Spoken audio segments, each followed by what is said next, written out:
The gender pay gap set to be a big talking point tomorrow. Front page of The Australian, the biggest splash, named the big businesses with very large gender pay gaps. Some of Australia's biggest companies, including Qantas, Virgin Australia, Telstra, Woodside, Macquarie Group and Santos, have been revealed as having significant gender pay gaps, in some cases above the national median of 19%. Now, we know this is a pile of bogus because it says in the article the data is based on median base salaries and remuneration.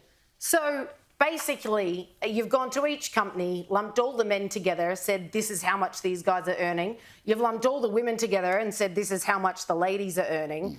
And you actually think that that's valuable data? Yeah. Some of those ladies would be working part-time if they've got kids at home, maybe a job share on the side, and they may just legitimately be working in less senior positions than men, period. Well, you've got to read Therefore, the men are being paid more to work harder. What's wrong with that? You've got to read halfway through the article to get this little gem. Women and men have been paid an equal amount since 1969.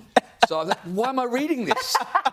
Just should have put that at the top and I would have saved myself the time. The whole concept of the gender pay gap as some big, Morpheus thing is a load of nonsense and always has been, because it denies the biological reality of women going off to have children, which necessarily affects their lifetime earnings, etc., because they tend to take more time out. And that's a decision that families are still making, by the way. If you look at the parents who choose to take paid parental leave, which is now available to both mothers and fathers, families, young families, still overwhelmingly choose for the mother to stay at home. So that's a traditional decision that they're making.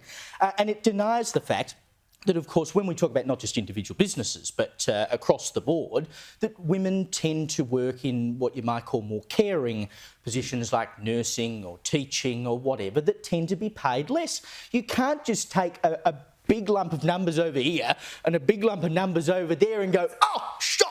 It's gender pay gap. Utterly useless. And we know that it's illegal to pay a woman less for the same job. Yeah, if we're talking exactly the same job, if we're talking about apples and apples, then sure. And I don't think that any employer in today's day and age would even try that on, because if they got found out, you've literally broken the law. But what do you think about the compulsory reporting of this data and the publishing of it? I mean, it makes certain companies look terrible, especially for people who don't understand exactly what's being reported.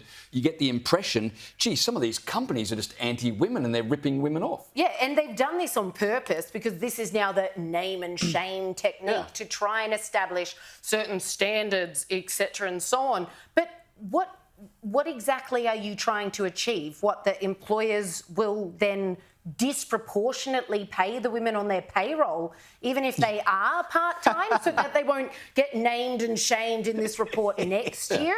Because the whole idea of naming and shaming them is now like, well, get your numbers up. Fix it. But as we've just said, this is such faulty data. Well, the only plus side to this is that, companies that preach at us, like Qantas, for instance, always tut-tutting us about how we should behave. Well, they're one of the companies named as having one of the worst gender pay gaps. So there's our natural retort every time. Well, Alan Joyce on how that we is behave. really easy math, right? Because the vast majority of air hostesses are still women. Exactly. And the vast majority of pilots who rightly are paid more, because it's a far more skilled job, are usually male. And the $30 million that was being paid to the male CEO in Alan Joyce, I'm sure drags up that median a fair bit, doesn't it? Well, now it's a woman, but so indeed, so that it'll change very quickly. But I would recommend to any woman, if they're going to go down the line that you suggested, which is they now have to start disproportionately paying women in order to get their numbers up.